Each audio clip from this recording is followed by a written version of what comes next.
નમસ્કાર વિદ્યાર્થી મિત્રો, કેમ છો બધા? મજામાં? ચાલો આજે આપણે 12 સાયન્સ બાયોલોજીની અંદર ચેપ્ટર નંબર 15 જૈવ વિવિધતા અને તેનું સંરક્ષણ આના વિશેનો અભ્યાસ કરવાનો છે.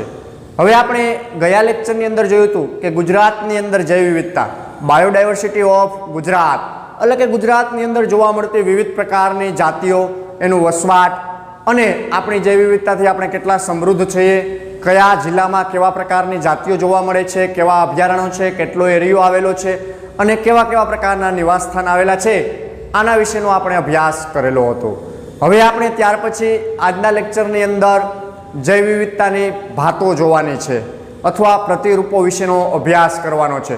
એટલે કે જૈવ વિવિધતા છે એ કઈ રીતના પૃથ્વી ઉપર પથરાયેલી છે, બરોબર છે, એના વિશેનો આપણે અભ્યાસ કરવાનો છે.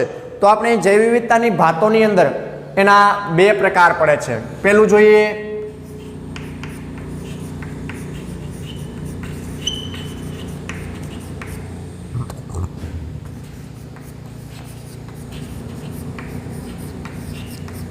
પ્રતિરૂપો અથવા ભાત.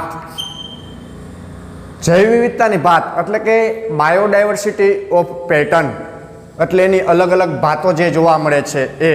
તો હવે એની અંદર આપણે પહેલી ભાત જોવા મળે છે. શું જોવા મળે છે? એની પહેલી ભાત જે જોવા મળે છે એના વિશેની આપણે ચર્ચા કરીએ. પહેલો પ્રકાર એની વિવિધ પ્રતિરૂપોમાં પહેલું અક્ષાંશીય ઢોળાંશ. હવે અક્ષાંશીય ઢોળાંશની અંદર કેવા પ્રકારની એની સંરચના જોવા મળે છે એના વિશેનો આપણે ટૂંકમાં ચર્ચા કરવાની છે. તો હવે જે અક્ષાંશીય ઢોળાંશ છે એટલે કે આપણે પૃથ્વી છે એ કેવી છે? લંબગોળ પ્રકારની છે. એની અંદર આપણે અક્ષાંશીય ઢોળાંશ બનેલા છે. તો આ અક્ષાંશીય ઢોળાંશની અંદર આપણે જોઈએ તો કે આ પૃથ્વી ઉપર આવેલા સજીવોની સંખ્યા જુદા જુદા નિવાસ સ્થાનની અંદર અથવા જુદા જુદા નિવસન તંત્રની અંદર ઉતાર ચઢાવ આવે. ક્યાંક સજીવોની વિવિધતા વધારે હોય છે તો ક્યાંક સજીવોની વિવિધતા નીચી હોય છે. એટલે કે જુદા જુદા નિવાસ સ્થાનમાં સજીવોની સંખ્યા જુદા જુદા પ્રકારની જોવા મળે છે. એટલે કે એની જૈવ વિવિધતામાં ઉતાર ચઢાવ આપણે જોવા મળે છે. કેમ કે જે તે એટમોસ્ફિયરને આધીને જે તે સજીવો છે એ જોવા મળતા હોય છે. તો આપણી અક્ષાંશીય ઢોળાંશ છે એની અંદર આપણે વાત કરીએ તો કે વિષુવવૃત્તીય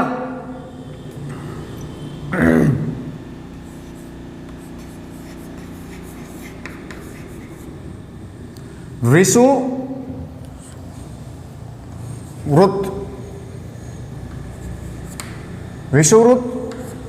એટલે કે ભૂ મધ્ય રેખા. કેવી રેખા? ભૂમધ્ય રેખાની અંદર જોઈએ એટલે કે એની જે વિષુવવૃત્તીય રેખા છે, વિષુવવૃત્ત, બરોબર, એ વિષુવવૃત્તની અંદર આપણે સંરચનામાં જોઈએ તો આપણે વિષુવવૃત્તીય રેખા ક્યાં આવેલી? ભૂમધ્ય, એટલે કે જમીનની મધ્ય રેખા જે છે પૃથ્વીની, એને આપણે વિષુવવૃત્તીય રેખા કહીએ છીએ. તો આવી વિષુવવૃત્તીય રેખાથી આપણે કઈ બાજુ જઈએ? વિષુવવૃત્તીય રેખાથી આપણે ધ્રુવ પ્રદેશ તરફ જઈએ. કેવા? ધ્રુવ પ્રદેશ તરફ જઈએ. તો એ સમયે એની અંદર જૈવ વિવિધતામાં ઘણો બધો મોટો ફેરફાર જોવા મળે છે. તો હવે આ ફેરફારને આપણે અમુક અંશ અથવા અક્ષાંશથી દર્શાવીએ તો કે દાખલા તરીકે આપણે સીમા નક્કી કરીએ કોઈ વિષુવવૃત્તીય રેખાથી, દાખલા તરીકે 23.5 અક્ષાંશથી, કેટલું? 23.5 અક્ષાંશથી પ્રાય શું આપશે? ઉત્તર 23.5 અક્ષાંશથી દક્ષિણ 23.5 અક્ષાંશ, 23.5 અક્ષાંશ દક્ષિણ તરફ જઈએ તો એ સમયે આટલા વિસ્તારમાં સૌથી વધુ કેવી? સૌથી વધુ જાતિની જૈવ વિવિધતા જોવા મળે છે. કોના કરતાં વધુ? તો કે સૌથી વધુ, પણ કોના કરતાં? તો કે ધ્રુવ પ્રદેશ અને સમશીતોષ્ણ પ્રદેશ, આ બે કરતાં સૌથી વધારે શેમાં જોવા મળે? તો કે વિષુવવૃત્તીય રેખા ઉપર સૌથી વધારે જાતિ વિવિધતા જોવા મળે છે. એટલે કે આપણે જેમ વિષુવવૃત્તીય રેખાથી ધ્રુવ પ્રદેશ તરફ જઈએ છીએ એમ એમ જાતિ વિવિધતા વધારે જોવા મળે. દાખલા તરીકે આપણે પૃથ્વી દોરીએ. શું દોરીએ? આ પૃથ્વીની સંરચના, આ પૃથ્વીનો મધ્ય ભાગ છે. કેવો છે? મધ્ય ભાગ. એટલે આ રેખાને આપણે કેવી કહેશી? વિષુવવૃત્ત રેખા. આ એનો કેવો થાય? ધ્રુવ પ્રદેશ. કેવો થાય? ધ્રુવ પ્રદેશ. આમ જેમ આગળ જાય એટલે બર્ફીલા પ્રદેશને ધ્રુવ પ્રદેશ. હવે દાખલા તરીકે આપણે આને ઉત્તર કહીએ. કેવું કહીએ?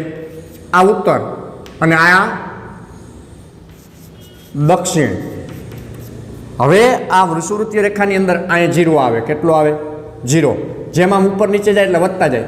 10, 20, 30, 40, 50, 60, 70, 80 અને 90. બરાબર છે? તો અહીંયા પણ એવી રીતના 90, 10, 20, 30, 40, 50, 60, 70, 80 ને 90 એમ સરખું બધે આવી રીતના સરખે સરખું જોવા મળે. હવે આપણે અહીંયા જે ભાગ કીધો છે, કેવો ભાગ કીધો છે? 23.5. એટલે અંદાજિત આટલો થયો. ઉત્તરનો 23.5, દક્ષિણનો 23.5 એટલે આટલો ભાગ થયો. આ બેયની વચ્ચે શું જોવા મળે? સૌથી વધારે જૈવ વિવિધતા જોવા મળે. કોના કરતા? ધ્રુવ પ્રદેશ કરતા અને સમશીતોષ્ણ. આ સમશીતોષ્ણ પ્રદેશ અને આ ધ્રુવ પ્રદેશ. આ કેવો? ધ્રુવ પ્રદેશ. આ વચ્ચેનો સમશીતોષ્ણ પ્રદેશ આવે. તો અહીંયા સૌથી વધારે જાતિ વિવિધતા. એટલે શું? વિષુવવૃત્તીય રેખાથી જેમ ધ્રુવ પ્રદેશ તરફ જઈએ એમ જાતિ વિવિધતા ઘટે અને ધ્રુવ પ્રદેશથી જેમ વિષુવવૃત્તીય રેખા તરફ આવીએ એમ જાતિ વિવિધતા વધે. આ ખાસ યાદ રાખવાનું. તો આ પ્રકારેની સંરચના છે એ આપણે જોવા મળે છે. તો હવે આપણે આને લક્ષીને 1-2 ઉદાહરણ જોઈએ. આને લક્ષીને 1-2 ઉદાહરણ જોઈએ. જેમ કે નજીક. કોની નજીક? વિષુવવૃત્તીય રેખાની નજીક જઈએ તો દાખલા તરીકે કોલંબિયા દેશ છે. પછી કોલંબિયા દેશ છે એ 1400 પક્ષીઓની જાતિઓ ધરાવે. આપણે ખાલી એક્ઝામ્પલ લીધું. વિષુવવૃત્તીય નજીક એટલે આની આજુબાજુમાં કેટલા? 1400 પક્ષીઓ જોવા મળે. આ ઉષ્ણકટિબંધીય પ્રદેશ. ધ્રુવ પ્રદેશમાં ઉષ્ણકટિબંધીય પ્રદેશ થયો. તો અહીં કેટલા? આ વિસ્તારની અંદર 1400 પક્ષીઓ જોવા મળે. આ વિસ્તારમાં બધે કેટલા? 1400 જેટલા પક્ષીઓ જોવા મળે. તો આપણે અહીં 1400 જાતિ લખીએ પક્ષીઓની. બરાબર? 1400 જાતિના પક્ષીઓ જોવા મળે. ત્યારબાદ નવું જોઈએ તો કે 41 અક્ષાંશીય. કેવું? 41 અક્ષાંશીય. ઉત્તર તરફ જઈએ. કઈ બાજુએ? ઉત્તર તરફ. શું આવશે અહીંયા? ન્યુયોર્ક સિટી આવે. ન્યુયોર્કની અંદર 105 પક્ષી છે. કેટલા? 105 પક્ષીની જાતિઓ. તો 41 એટલે ક્યાં થયું? તો 41 એટલે આ ભાગ થયો. અહીંયા કેટલા? 105 જેટલી. ત્યારબાદ આપણે જોઈએ તો કે ત્યારબાદ નવું દાખલા તરીકે 71 અક્ષાંશીય. ઉત્તર તરફ જઈએ તો કયો દેશ આવશે? ગ્રીનલેન્ડ. કેવો? ગ્રીનલેન્ડ આવશે. જ્યાં કેટલી? 56 જ પક્ષીઓની જાતિઓ છે. કેટલી? 56 જ. હવે 71 એટલે ક્યાં થયું? આ ભાગ થયો. અહીંથી આટલો 71. અહીંયા કેટલા? 56 જ જાતિઓ. ધ્રુવ પ્રદેશ તરફ જતા ગયા એમ પક્ષીઓની જાતિઓ ઘટતી ગઈ અને ધ્રુવ પ્રદેશથી આ ધ્રુવ પ્રદેશ છે. ધ્રુવ પ્રદેશથી વિષુવવૃત્તીય તરફ જાય એમ વધતા જાય. 56, 105 ને 1400 જેટલા પક્ષીઓ. હવે આપણું ઇન્ડિયા પણ આ વિષુવવૃત્તીય રેખાની નિયર અબાઉટ આવે. શેની? વિષુવવૃત્તીય રેખાની અંદર. તો ભારતમાં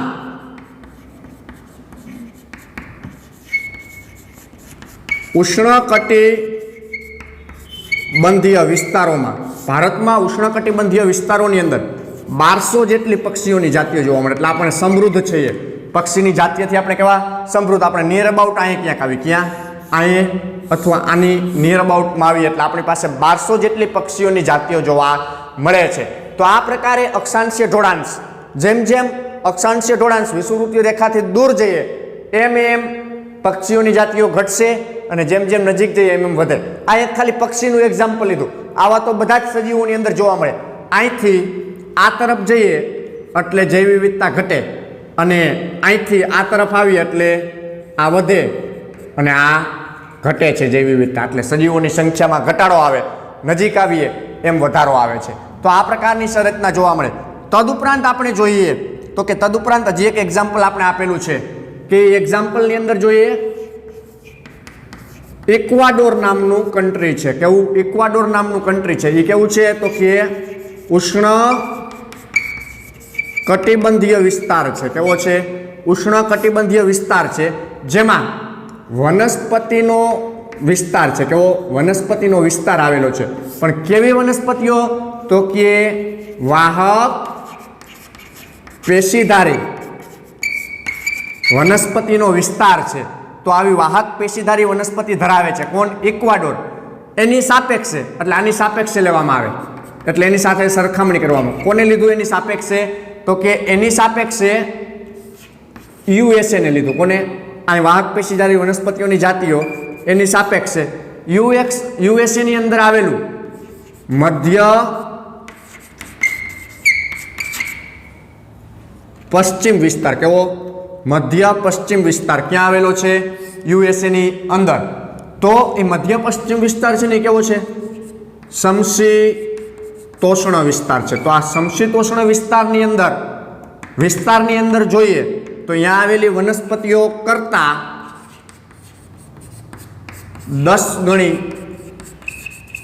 વધારે છે. કોની વધારે છે? તો આપણે બે કન્ટ્રી લખ્યા, ઇક્વાડોર અને યુએસએ. આ બેની સરખામણી કરી તો કોની વધારે આવી? આની. કેટલી? 10 ગણી, 10 ગણી વાહક પેશીધારી વનસ્પતિઓની જાતિઓ યુએસએ કરતા ઇક્વાડોરની અંદર વધારે. શું કામ? કે એ ઉષ્ણકટિબંધીય વિસ્તાર છે અને આ સમશીતોષ્ણ વિસ્તાર. એટલે આપણે કીધું આ ઉષ્ણકટિબંધીય વિસ્તારથી જેમ સમશીતોષ્ણ અને ધ્રુવ પ્રદેશ તરફ જઈએ એમ જાતિ વિવિધતા ઘટતી જાય છે. તો આ પ્રકારે અક્ષાંશીય જોડાંશ ઉપર જુદી જુદી સજીવોની સંખ્યા છે એ જોવા મળે છે. તદુપરાંત જોઈએ તો દક્ષિણ અમેરિકા. કેવું? દક્ષિણ અમેરિકા. આની અંદર તમે બધા જાણીતા છો એવું એક જંગલ આવેલું છે, એમેઝોન નામનું જંગલ આવેલું. કેવું આવેલું છે? એમેઝોન નામનું જંગલ, જે વર્ષાવન છે. કેવું છે? ઉષ્ણકટિબંધીય વર્ષાવન, એટલે વરસાદનું વન ગણવામાં આવે છે. આની અંદર આપણે જોઈએ તો જુદી જુદી સજીવોની જૈવ વિવિધતા જોવા મળે છે. જેમ કે 40,000 વનસ્પતિઓ. કેટલી? 40,000 વનસ્પતિઓની જાતિ જોવા મળે છે. 3,000 જેટલી મત્સ્યની જાતિઓ જોવા મળે છે. તદુપરાંત જોઈએ તો 1300 જેટલી પક્ષીઓની જાતિઓ. કેટલી? 1300 જેટલી પક્ષીઓની જાતિઓ જોવા મળે. જાતિ અહીં પાછળ એટલે બહુવચનમાં આવી જાય, જાતિઓ જોવા મળે. પછી 427 સસ્તનોની જાતિઓ જોવા મળે. 427 ઉભયજીવીઓની જાતિઓ જોવા મળે છે. 378 જેટલી સરીસૃપોની જાતિઓ જોવા મળે. કેટલી? 378. કોની? સરીસૃપોની જાતિઓ જોવા મળે છે. તદુપરાંત જોઈએ તો 1,25,000 જેટલી અપૃષ્ઠવંશી પ્રાણીઓની જાતિ જોવા મળે છે. 1,25,000 જેટલી અપૃષ્ઠવંશી પ્રાણીઓની જાતિઓ જોવા મળે છે. તદુપરાંત જોઈએ તો અહીંયા 2 મિલિયન જેટલી, એટલે 2 મિલિયન જેટલી એટલે 20 લાખ જેટલી થઈ. કેટલી? 20 લાખ જેટલી. 20 લાખ જેટલી કીટકોની જાતિઓને ઓળખવાની, શોધવાની અને નામકરણ કરવાની હજુ બાકી છે. ક્યાં? એમેઝોનના જંગલમાં હજી 20 લાખ જેટલી કીટકોની જાતિઓને તો ઓળખવાની બાકી છે. હજી તો ખાલી આટલી જ જાતિઓ અહીંયા ઓળખાય છે. તો આ એમેઝોનનું જે જંગલ છે ત્યાં આટલી બધી જાતિ વિવિધતા જોવા મળે છે. ઉષ્ણકટિબંધીય વર્ષાવન છે એટલે નિયર અબાઉટ અહીં ક્યાંક જ આવે. બરાબર, વિષુવવૃત્તીયની નજીકમાં જોવા મળે છે. તો આ પ્રકારની જાતિ વિવિધતા છે એ અક્ષાંશીય ઢોળાંશના હિસાબે સર્જાય છે. જેમ જેમ ધ્રુવ પ્રદેશ તરફ જઈએ એમ એમ ઘટતી જાય અને વિષુવવૃત્તીય તરફ આવીએ એમ એમ વધતી જાય છે. ત્યારબાદ અમુક વૈજ્ઞાનિકોએ કે અક્ષાંશીય ઢોળાંશમાં વિષુવવૃત્તીય રેખાઓ ઉપર શું કામ સૌથી વધારે જાતિ વિવિધતા જોવા મળે છે એના વિશેનું થોડુંક વર્ણન કર્યું. જે વિવિધ પ્રકારના જીવશાસ્ત્રીઓએ જે તે વસ્તુને અનુલક્ષીને યાની પરિસ્થિતિના આધારે એને ભૂતકાળને ભાઈખો, એટલે કે ભૂતકાળની અંદર એને કેવી પરિસ્થિતિઓ હતી એના આધારે આ જાતિનું નિર્માણ કેવી રીતના થયું એના વિશેની થોડીક માહિતી આપી. તો એ કેવા પ્રકારની માહિતી આપી એના વિશેનો આપણે અભ્યાસ કરીએ. તો ચાલો સૌપ્રથમ અક્ષાંશીય ઢોળાંશની અંદર જુદા જુદા વૈજ્ઞાનિકોએ તો શેના આધારે આપ્યું તો કે પરિસ્થિતિ,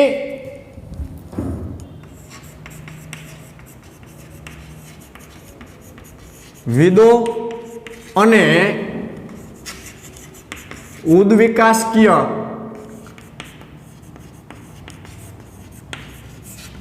જીવશાસ્ત્રીઓએ પરિસ્થિતિવિદો એટલે પરિસ્થિતિને જાણકાર હોય એવા કે આ ઋતુ આવી છે તો આવતી ઋતુ કેવી આવશે, આના પછીનો સમયગાળો, આ એટમોસ્ફિયર આવું કેવી રીતના આવ્યું, તો એને પરિસ્થિતિવિદો કહેવાય. ઉદ્વિકાસ એટલે એક જાતિમાંથી બીજી જાતિનું નિર્માણ કેવી રીતના થાય એના ઉપર જે સંશોધન કરતા હોય એવા વૈજ્ઞાનિકોને ઉદ્વિકાસકીય જીવશાસ્ત્રીઓ કહેવામાં આવે. આ બંને ભેગા મળીને તો જીવશાસ્ત્રીઓએ આ બધા ભેગા મળીને એને ભૂતકાળની અંદરની જે પરિકલ્પના હતી, બરાબર છે, તો એને ઘણી પરિકલ્પનાઓ ઉપર ભાર આપ્યો. તો હવે કેવા પ્રકારની પરિકલ્પનાઓ ઉપર આને ભાર આપ્યો એના ઉપર આપણે ચર્ચા કરીએ. તો સૌપ્રથમ એને પહેલી પરિકલ્પના કીધી. પહેલી પરિકલ્પનાની અંદર જાતિ ઉદ્ભવ કેવી રીતના થાય, એટલે સજીવનું નિર્માણ કેવી રીતના થયું, તો એના ઉપર એને ચર્ચા કરીને એટલે એમાં વૈજ્ઞાનિકોએ શું કીધું કે આ તો સમયનું કાર્ય છે. શેનું કાર્ય છે? જાતિનું નિર્માણ એ તો સમયનું કાર્ય. ક્યારે કઈ જાતિનું નિર્માણ થાય એ તો સમય ઉપર ડિપેન્ડન્ટ, કેટલો સમય લાગે. એટલા માટે એને હું કીધું કે આ તો સમય ઉપર આધારિત છે, જાતિનું નિર્માણ સમય ઉપર આધારિત છે. પછી એને એમાં જોયું કે જુદા જુદા પ્રદેશો આપણે કીધા, તો એમાં એને સમશીતોષ્ણ, કટિબંધ, સમશીતોષ્ણ કટિબંધને આધીન ભૂતકાળમાં જે આ પરિસ્થિતિ હતી, એટલે કે આ પ્રદેશને આધીને કીધું કે ભૂતકાળમાં ત્યાં વારંવાર શું થતું હતું? હિમપ્રિયાપાત, એટલે કે ગ્લેશિયસ, એટલે બરફ વર્ષા થતો હતો. શું થતો હતો? બરફ વર્ષા થતો હતો. તો બરફ વર્ષાના હિસાબે એનું એટમોસ્ફિયર કેવું થતું હતું? ખરાબ થતું હતું. પછી એને બીજું શું કીધું તો કે એને બીજા પોઈન્ટની અંદર એવું કીધું આમાંનામાં, બરોબર, જાતિ નિર્માણ ઉષ્ણકટિબંધીય, કેવા? ઉષ્ણકટિબંધીય વિસ્તારોની અંદર લાખો વર્ષો સુધી, કેવું? લાખો વર્ષો સુધી કોઈ પણ પ્રકારની ખલેલ વગર ત્યાં જાતિઓનું નિર્માણ થયું. તો આ બે વચ્ચે શું જોવા મળ્યું? ઘણો બધો તફાવત કે સમશીતોષ્ણ અથવા ધ્રુવ પ્રદેશની અંદર વારંવાર બરફ વર્ષા થતો હતો, જ્યારે ઉષ્ણકટિબંધના વિસ્તારોમાં લાખો વર્ષો સુધી કોઈ પણ પ્રકારની ખલેલ ન જોવા મળી. તો એના હિસાબે અહીંયા જોઈએ તો સમશીતોષ્ણ અને ઉષ્ણકટિબંધીય પ્રદેશની અંદર આપણે જોવા જઈએ છીએ તો એ બેની અંદર જાતિ વિવિધતામાં લાંબો ઉદ્વિકાસનો સમયગાળો મળ્યો. કોને? તો કે ઉષ્ણકટિબંધ પ્રદેશને જાતિની વૈવિધ્યકરણ, કેવું? જાતિનું વૈવિધ્યકરણ માટે લાંબો ઉદ્વિકાસ સમયગાળો મળ્યો. જાતિ નિર્માણ માટે કોને? ઉદ્વિકાસ એટલે એક જાતિમાંથી બીજી જાતિના નિર્માણ માટે ઉષ્ણકટિબંધીય વિસ્તારને લાંબો સમય મળ્યો. આને એટલો સમય ન મળ્યો, કેમ કે અહીંયા એટમોસ્ફિયર ચેન્જ થયા રાખતું હતું. અહીંયા એટમોસ્ફિયર એકને એક પ્રકારનું હતું. પછી બીજો પોઈન્ટ આપણે જોઈએ તો બીજા પોઈન્ટની અંદર શું કહેવા માંગે છે? બીજો પોઈન્ટ છે ને એ આ બંને વિસ્તારો જ કેવા? સમશીતોષ્ણ અને ઉષ્ણ કટિબંધીય આ બંને વિસ્તારોના પર્યાવરણ વિશે વાત કરેલી. શેની કરેલી છે? પર્યાવરણ વિશેની વાત કરેલી છે કે ઉષ્ણકટિબંધીયના પર્યાવરણમાં લાખો વર્ષો સુધી કોઈ ફેરફાર નથી થયો અને અહીંયા લાખો વર્ષોમાં ઘણા બધા ફેરફાર થયા. તો એના હિસાબે જે એમાં પર્યાવરણના હિસાબે એની ઉપર અસર કરી. તો આમાં ઉદ્વિકાસની દ્રષ્ટિએ આગળ છે એટલે એમાં સૌથી વધારે જૈવ વિવિધતા જોવા મળે છે. આમાં ફેરફાર થયા એટલે અહીંયા જૈવ વિવિધતા એટલી બધી જોવા નથી મળતી. કોની સાપેક્ષે? ઉષ્ણકટિબંધીય વિસ્તારની સાપેક્ષે. સમશીતોષ્ણ વિસ્તારની અંદર જાતિ વિવિધતા ઓછી છે. અથવા ઉલટું કરવું હોય તો સમશીતોષ્ણની સાપેક્ષે ઉષ્ણકટિબંધીય વિસ્તારમાં જાતિ વિવિધતા સૌથી વધારે છે. શું કામ? કે અહીંયા પર્યાવરણીય ફેરફારના હિસાબે આવું, એટલે કે અહીંયા આપણે આવું કહી શકીએ ઋતુકીય ફેરફારો થયા. બરોબર છે? આવા ઋતુકીય ફેરફારો જોવા મળ્યા. જે સમશીતોષ્ણમાં એટલા ઋતુકીય ફેરફારો નહોતા જ્યારે આમાં ફેરફારો હતા. શું કામ? તો કે આમાં 3 ઋતુ જોવા મળતી હતી જ્યારે આ 3 ઋતુ જોવા મળતી નહોતી. તો એના હિસાબે પણ આવું કંઈક જોવા મળ્યું. ત્યાર પછી આપણે જોઈએ તો ત્રીજો પોઈન્ટ આવે છે. કેવો આવે છે? ત્રીજો પોઈન્ટ વૈજ્ઞાનિકો દ્વારા કહેવામાં આવેલો. કેવા વૈજ્ઞાનિકો? પરિસ્થિતિવાદો અને ઉદ્વિકાસીય જીવશાસ્ત્રીઓ દ્વારા એવું કીધું કે વિષુવવૃત્તીય વિસ્તારની અંદર, ક્યાં? વિષુવવૃત્તીય વિસ્તારમાં સૌર ઉર્જા વધારે હોય છે. કેવી હોય છે? વધારે. એટલે ડાયરેક્ટ જ સૂર્યપ્રકાશ અહીંયા આવે છે એટલા માટે અહીંયા સૌર ઉર્જા ઊંચી હોય. સૌર ઉર્જા ઊંચી હોય તો એની ઉત્પાદન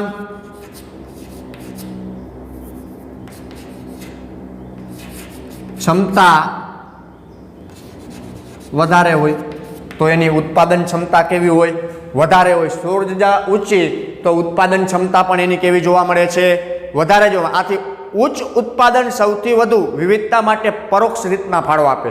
કેવું કીધું? ઉચ્ચ ઉત્પાદન. હવે ઉત્પાદન વધારે તો પ્રાણીઓને સક્ષમ ખોરાક મળે. ખોરાક મળતા પ્રાણીઓ પરોક્ષ રીતના જૈવ વિવિધતામાં ફાળો આપે છે. તો આ પ્રકારની સંરચના છે એ અક્ષાંશીય ઢોળાંશની અંદર વૈજ્ઞાનિકોની સંરચનાના આધારે આપણે અભ્યાસ કર્યો.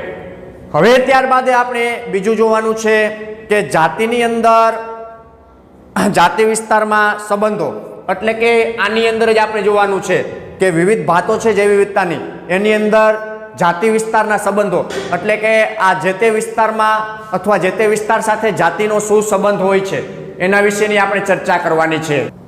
અક્ષાંશીય ઢોળાંશ અહીંયા પૂર્ણ કર્યા બાદ હવે આપણે જાતિ વિસ્તારોના સંબંધ તરફ જઈએ. એટલે કે જૈવ વિવિધતાની પ્રતિરૂપો અથવા ભાતનો બીજો પ્રકાર છે. તો એ પ્રકારની અંદર આપણે નાની એવી ચર્ચા કરીએ જે આલેખ દ્વારા આપણે સમજવાની છે. તો આપણે સૌ પ્રથમ જોઈએ કે આજે બીજો પ્રકાર છે એટલે આપણે એને બી નામ આપીએ. એની અંદર જોઈએ તો કે જાતિ વિસ્તારના સંબંધો. એટલે શું? જાતિ અને જે તે વિસ્તાર આ બંને વચ્ચે કેવા સંબંધો છે એના વિશેનો આપણે અભ્યાસ કરવાનો છે. તો એના વિશે આપણે જોઈએ તો સૌપ્રથમ એક જર્મન વૈજ્ઞાનિક હતા. કોણ હતા? જર્મનના મહાન વૈજ્ઞાનિક. પણ એ કેવા હતા? પ્રકૃતિવિદ, એટલે કે પ્રકૃતિ પ્રેમી અને પ્રકૃતિ વિશેનું નોલેજ ધરાવતા હતા. અને બીજું કેવા હતા? તો કે ભૂગોળ શાસ્ત્રી, એટલે જમીન વિશેનું પણ નોલેજ ધરાવતા હતા. તો એ વૈજ્ઞાનિકનું નામ છે એલેક્ઝાન્ડર. કેવું? એલેક્ઝાન્ડર વોન, આખું નામ છે બરોબર, એલેક્ઝાન્ડર વોન હમ્બોલ્ટે. એલેક્ઝાન્ડર વોન હમ્બોલ્ટે આખું નામ છે. આ વૈજ્ઞાનિકે શું કીધું? તો કે આ વૈજ્ઞાનિકે જ્યારે પોતાનું સંશોધનની શરૂઆત કરી प्राथमिक क्षेत्रे संशोधन करवानी शरूआत करी। ए समये एने सौप्रथम शरूआत क्यांथी करी तो के दक्षिण अमेरिकामां। क्यां करी? दक्षिण अमेरिकानी अंदर एने शरूआत करी। ત્યાં દક્ષિણ અમેરિકાની અંદર એને શું જોયું તો કે જંગલોની અંદર વસતી જાતિઓ, એના જંગલોનો વિસ્તાર અને એની અંદર એને અભ્યાસ ચાલુ કર્યો। તો એને શું શરૂઆતમાં દર્શાવ્યું તો એને શરૂઆતમાં એવું દર્શાવ્યું જંગલ વિસ્તારની અંદર એને જાતિ વિશેનું નોલેજ મળ્યું। તો એ જેમ જેમ આગળ વધતા ગયા આ અભ્યાસની અંદર એમ એમ એને જોયું કે જંગલોની અંદર એ જેમ જેમ વધતા ગયા એટલે કે વિસ્તાર જેમ વધારે તેમ જાતિ વિવિધતા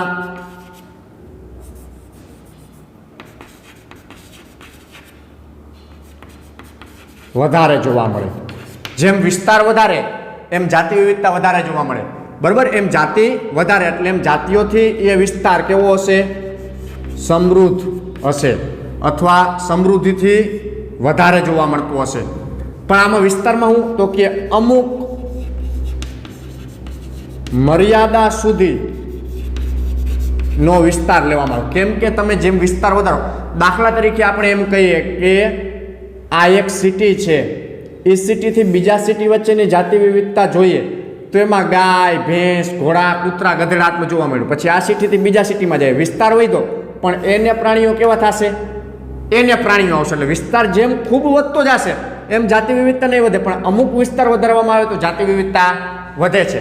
કેમ કે આપણે એકને એક એટમોસ્ફિયરમાં જેમ જેટલો વિસ્તાર વધારીએ તો એટલી નથી વધતી, પણ એકને એક એટમોસ્ફિયરની અંદર આટલો 10 કિલોમીટરમાં જે જોયું આપણે એમાં જેટલી જાતિઓ હતી એટલી જ બાકીના 15 કિલોમીટરમાં જાતિઓ જોવા મળે છે। એટલે આપણે એવું કીધું અમુક ચોક્કસ વિસ્તાર સુધી એને કીધેલું છે।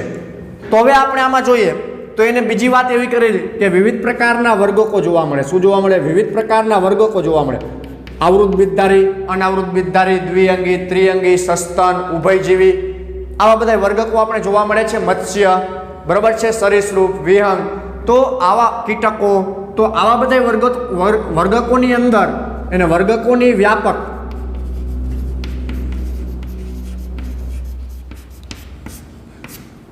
વિવિધતા માટે એને એક અભ્યાસ કર્યો। અને વ્યાપક વિવિધતાની અંદર એને શું તો કે એની અંદર એને જાતિ, સમૃદ્ધિ અને વિસ્તાર, જાતિ, સમૃદ્ધિ અને વિસ્તાર વચ્ચે સંબંધ જોયો છે। જાતિ અને વિસ્તાર વચ્ચે એને સંબંધ જોયો તો એ સંબંધ એક લંબચોરસ હતો। કેવો હતો? લંબચોરસ અતિવલય હતો। એ બે વચ્ચેનો સંબંધ કેવો હતો? લંબચોરસ અતિવલય હતો। તો આપણે એનો લઘુ ગુણક લઈએ। શું લઈએ?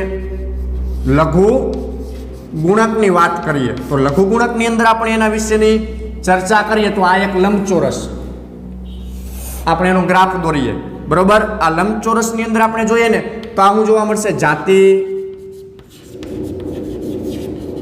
સમૃદ્ધિ, આ જાતિની સમૃદ્ધિ અને આ વિસ્તાર, એટલે વિસ્તારની સાપેક્ષે જાતિ લઈએ તો એનો ગ્રાફ આપણે હંમેશા આમ જોઈએ ને તો આને આપણે કેવું કહીએ?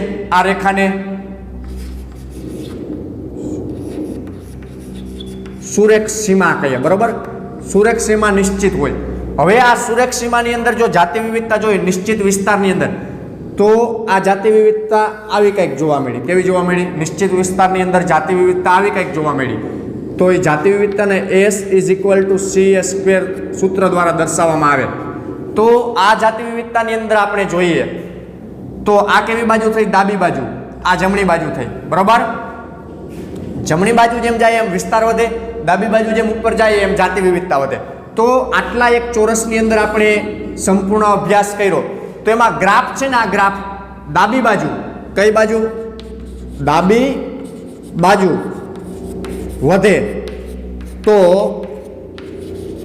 જાતિ વિવિધતા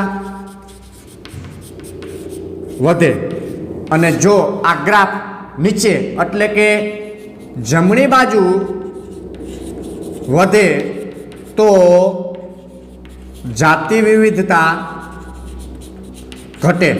શું કામ? આ ગ્રાફ જેમ એનો કવ આમ ઉપરની તરફ જશે ને એમ જાતિ વિવિધતા વધશે. હવે દાખલા તરીકે એનો કવ આવી રીતના આમ થયો તો એ શું થયું? જાતિ વિવિધતામાં ઘટાડો. આમાં શું આવશે? વધારો. અને આમાં ઘટાડો આવે, નીચેની તરફ આવે. તો આ પ્રકારે કંઈક એને ગ્રાફ જોયો. એટલે કે આ વિસ્તાર આટલો, એની અંદર કેટલી જાતિ જોવા મળે, તો એની જો આપણે કિંમત આપેલી હોય તેનું કંઈક લોગેરિઝમ વાળું સૂત્ર આવું કંઈક જોવા મળે. લોગ એસ કેવું? Log S is equal to log C plus log Z log S, આવું કંઈક સૂત્ર જોવા મળે. હવે આ સૂત્રને આપણે કિંમત મૂકીએ. આ કેવી રેખા થઈ? આ એની ઝેડ રેખા થઈ. કેવી થઈ? ઝેડ રેખા. બરોબર છે. તો આનું આપણે જુદા જુદા સૂત્રની અંદર એસ એટલે શું? જાતિ સમૃદ્ધિ છે. શું છે? એસ એટલે જાતિ સમૃદ્ધિ. સી એટલે શું આવશે? તો કે એસ એટલે જાતિ સમૃદ્ધિ, તો સી એ અને ઝેડ આવ્યું. સી એટલે આંતરછેદન. કેવું આવશે? આંતરછેદન. આંતરછેદન. ઝેડ અને એ એટલે શું આવશે? વિસ્તાર આવશે. શું આવશે? વિસ્તાર. એ એટલે વિસ્તાર. અને ઝેડ એટલે શું આવશે? રેખાનો ઢાળ. શેનો આવશે? રેખાનો ઢાળ. આંતરછેદન એટલે શું? તો અહીંયા જાતિ વિવિધતા આટલી છે, ત્યાંથી અહીં નીચે વિસ્તાર આટલો આવ્યો, તો આંતરછેદન થયું. એને શું કહેવામાં આવે? સી. તો એ આપેલું જ હોય. દાખલા તરીકે અહીંયા 10 કિલોમીટરનો એરિયો થયો. કેટલો? 10 કિમીનો. અહીં જાતિ સમૃદ્ધતા 100 થઈ. તો એ પ્રકારે એનું સૂત્રમાં કિંમત મૂકીને લેવામાં આવે છે. આમાં જાતિ સમૃદ્ધિ શોધવાની હોય તો સી આપેલું હોય, ઝેડ આપેલું હોય અને આ આપેલું હોય, લોગની કિંમત આપેલી હોય. એના આધારે સૂત્રમાં કિંમત મૂકો એટલે તમને જાતિ સમૃદ્ધિ મળી જાય. એટલે જાતિ સમૃદ્ધિનો ગ્રાફ જુઓ. જેમ ડાબી બાજુ જો આ ગ્રાફ વધે, આ ડાબી બાજુ થઈ, આમ ઉભા રહે એટલે ડાબી બાજુ થઈ. ડાબી બાજુ ગ્રાફ વધે તો જાતિ વિવિધતા વધે, જમણી બાજુ ગ્રાફ વધે તો જાતિ વિવિધતા ઘટે છે. બરોબર છે. આ પ્રકારની શરતના જોવા મળે છે. હવે આપણે આમાં ઝેડ રેખા કીધું તો આ મોટા ભાગે આ એની ઝેડ રેખા આપણે કીધી. તો એ ઝેડ રેખાની શરતનાની અંદર જોઈએ આપણે. બરોબર. તો ઝેડ રેખાનું મૂલ્ય કેટલું હોય? શેનું? ઝેડ રેખાનું મૂલ્ય છે ને એ 0.1 થી 0.2 આવું તટસ્થ હોય, આની વચ્ચે જ હોય. કોઈ પણ ઝેડ રેખા હશે જાતિ વિવિધતાની અંદર એનું મૂલ્ય આટલું જ હશે. આ શું કામ? તો કે સમ આશ્રયની રેખાનો ઢાળ છે. કેવો છે? આ સમ આશ્રય.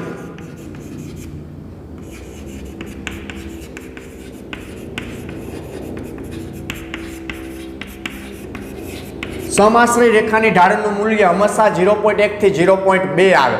હવે આપણે એવું કીધું વિસ્તારની અંદર જાતિ વિવિધતા વધે છે તો ઝેડ રેખાનું મૂલ્ય એટલે વિસ્તારમાં વધારો કરવામાં આવે. જો કોઈ વિસ્તારમાં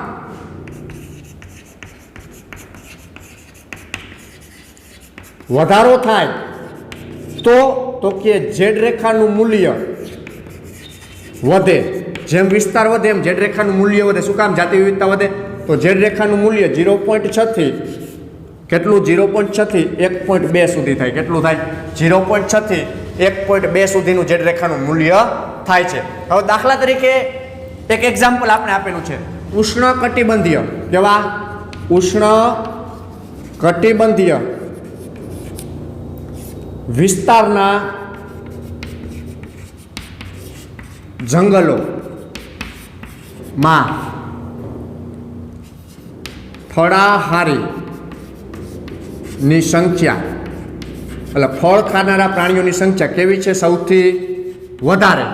તો એની ઝેડ રેખાનું મૂલ્ય કેટલું આવશે? 1.5 આવશે. કેટલું આવશે? 1.5. એટલે એનો ગ્રાફ અંદાજિત આવો જોવા મળે. આવું મૂલ્યવાળો જોવા મળે. તો આ પ્રકારની સંરચના છે એ જાતિ વિસ્તારના સંબંધો દર્શાવે છે. તો કે આ પ્રકારે જે તે વિસ્તારમાં વધારો થાય એમ એની જૈવ વિવિધતામાં વધારો થાય, પણ અમુક મર્યાદા સુધી જ વિસ્તાર વધારવામાં આવે, પછી કન્ટિન્યુ વિસ્તાર વધારવામાં આવતો નથી. હવે તમે દાખલા તરીકે ગીરના જંગલમાં જાઓ તો ગીરના જંગલમાં ગમે એટલું રખડો, તમે 15 કિલોમીટર રખડો, એમાં જેટલી પ્રાણીની જાતિઓ હશે ને એટલી બાકી આખા ગીરના જંગલમાં છે. એટલે એ વિસ્તાર કેવો થયો? ખાલી જાતિઓ કેવી થાય છે? એને જાતિઓ રિપીટ થાય ગમે એટલો વિસ્તાર વધારતો. ગીર આખા વિસ્તારમાં ફરો તો તમને દીપડા, સિંહ, ચિંકારા, હરણ, જરોખ, કીડીખાવ, નીલગાય આટલા પ્રાણીઓ દાખલા તરીકે જોવા મળે. તો એ તમે ગીરના 15 કિલોમીટરના એરિયામાં આટલા પ્રાણી જોવા મળ્યા, પછી તમે ગીરને આખાને 50 કિલોમીટરમાં રાઉન્ડ માર્યો તો એમાં આટલા જ પ્રાણીઓ જોવા મળશે. એટલે આ વિસ્તાર કેવો કીધું, અમુક મર્યાદા સુધીનો વિસ્તાર, કે આટલા કિલોમીટરમાં આટલી જાતિઓ જોવા મળે છે તો એની વિસ્તારમાં બાકીના કિલોમીટરમાં એ જ જોવા મળે. પછી ખાલી વિસ્તાર વધશે, પછી જાતિ વધશે નહીં. તો આ પ્રકારે આપણે જૈવ વિવિધતાના પ્રતિરૂપો અથવા ભાતો જોવા મળે. તો આજના લેક્ચરમાં આપણે આટલે સુધી રાખીએ. અસ્તુ.